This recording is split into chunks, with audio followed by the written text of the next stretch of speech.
Hi there, Matt from Brigantes here again. We're talking today about drones. Drones are becoming increasingly important to the world of defence and increasingly common, whether it's large drones for all manner of tasks, whether it's looking into a battle space or delivering a payload, to all really small drones.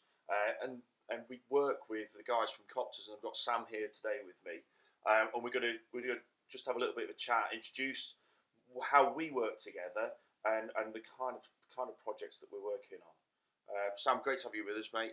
Can you just tell us who are Coptrz? Yeah, of course. So we are the largest commercial drone company in the UK with commercial drone experts. And what we do is we enable organisations using drones to set up drone teams. So we work with all nationally UK police and fire. We work with some of the largest survey, construction, infrastructure, utilities companies in the UK. And what we do is we go in and supply equipment and training, and then an ongoing servicing and support for that equipment and training over a period of normally sort of 2 to 5 years. So yeah, quite an all-encompassing sort of solution in that commercial world. Yeah, and I think how we started off working together, there was a requirement going through defence for the smaller drones, actually specifically Parrot drones, and it was one of those things with new technologies where it is sometimes difficult to get the business side to work for defence. So our sort of specialisation of understanding that particular end user, we were brought into the mix, and it's really worked well together. So we're the translation service for Coptrz. I think it's probably the best way to talk about it. Yeah. So we don't speak military, but we know the technology inside and out, and that's what we're good at. So that's why it works.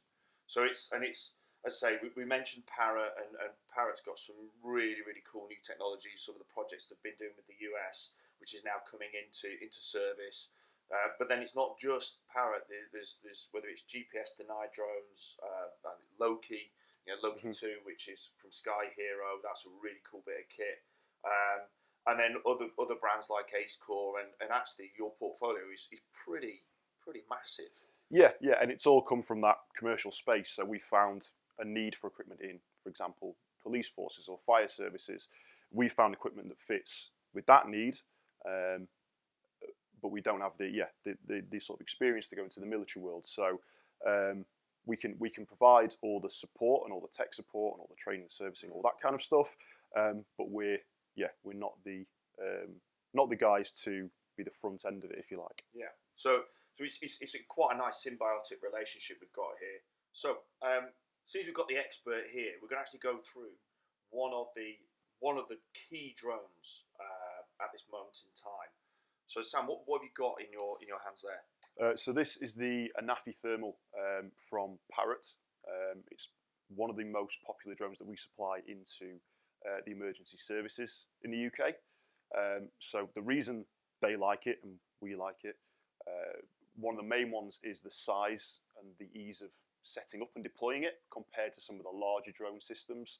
So traditionally you might have to spend 5 to 10 minutes setting up a drone, whereas police, when they're responding to an incident, for example, will want to get it in the air as quickly as possible. These you can get them in the air in less than a minute, even less than that with a bit of practice. So that's a main feature for the Anaphy Thermals. You've also got the fact that it's, as the name suggests, got a thermal camera as well as a visual camera, so you're collecting more than just one type of data at once, and that expands the uses as well. So it's not just for looking for missing persons, for example, which the police would do. It can also be used with the visual camera for things like mapping crime scenes and tracking individuals and various other applications. Cool. So getting it actually ready to deploy, because obviously that's its packed down form. Mm-hmm. Just take us through it. Just show us how easy it is to actually get going. Yeah. So from here, it's literally a case of popping out the legs. If the battery's not in, popping a battery in and turning it on, and from there you can hand launch and deploy it. So you can turn it on within 20 to 30 seconds. It's ready to go, connected to the controller. At which point you chuck it in the air and off it goes. So yeah, super quick to deploy. And then to to actually switch between a normal camera and a thermal camera? Is there anything I need to do to change what's there, or is it all good? No, so it's all, this is all a one built-in sensor, so you've got the thermal and the visual at the same time. So on the controller, you can flick between the two pretty much instantly. So depending on what you're doing, you can have them overlaid, so you can see both visual and thermal, or you can see one spectrum at once, effectively. And then with that camera, what zoom do you get on the? Because I know there's a difference between the normal civilian version and the security edition. What is the difference in the zooms there? Yeah, so the civilian edition, you get 3 times zoom on the camera, which is fine for people who are just flying them to do a bit of inspection work and take some nice photos. The security edition, so the SE version, you get 11 times zoom. So big jump up in capability, and obviously opens it up to a much wider range of applications that are slightly more covert and slightly different to what civilian would use it for. Yeah, no, awesome bit of kit. So we are now seeing this being used, and the demand on these is dramatic, really. How it can change the battle space for a commander and the kind of information it can give you, but also the jobs it can do. It's not just a pair of extended binoculars that sits in the sky. It can deliver all your mapping. You can use it to recce targets and deliver I think it's with Pix4D. I think is the one that gives the 3D images and the renders and all that kind of good stuff. Yeah. So the great thing with Parrot is as a manufacturer, it's almost an ecosystem. So it's not just here's your hardware and off you go. It integrates really well with things like Pix4D for mapping. There's also things like Planck, other software kind of based developments that fit into what the technology can do, which you don't tend to get with some of the other manufacturers who are focused solely on just hardware. Yeah, I think you mentioned Planck there, and that's a really cool bit of software. Essentially, what it does is it looks for a QR code, and it will land on that QR code, no matter what that QR code is on or doing.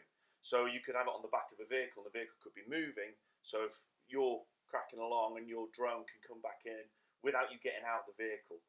So a really, really useful little bit of technology there. Parrot themselves are super forward-leaning and trying to get things on their software to do with relevant grid systems, mils instead of degrees. All those kind of entities are really open to and really can turn around really, really quickly. So it's a really cool space, and it's developing so quickly. And talk about that, from here, the next step is to a more specific drone, which is orientated towards the military end user a little bit more, and that's the USA. Do you want to just tell us a little bit about where that is? Yeah.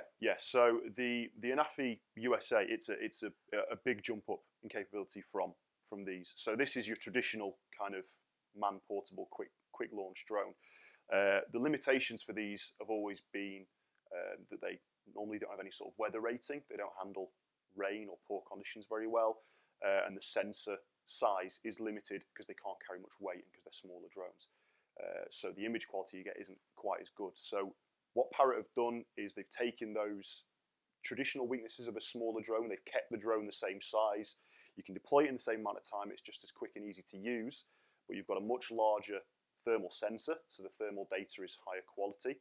You've got a way more powerful zoom, so it's 32 times zoom on the optical camera, which is massive compared to, that puts it in the realms of some of the much larger sort of specific, industry-specific drones that we sell into the offshore industry and utilities and stuff like that, but it's this big. And then it's IP rated to 53 as well, so it can fly in poor conditions. And again, normally with drones like this, you never get any of that.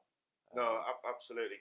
And I think the other thing you talked about is the ability, the power of the drone that you can put other things on it. So the Anaphy can have a put small payloads on it, and by that I mean little distraction devices and things like that, which are useful for somebody on the ground or for a commander.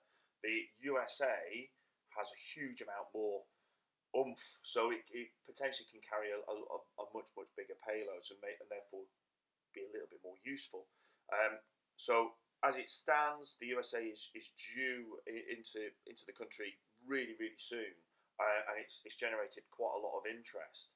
So we've got existing fleets with the Parrot Anafi Thermal SEs that are out being used, and guys are sort of playing with them, experimenting, learning how best to use it. So yeah, we're looking forward to the USA coming in, and that's going to be really, really exciting. So thanks, Sam. Thanks for coming down to us Yeah, and thanks a having lot. a chat.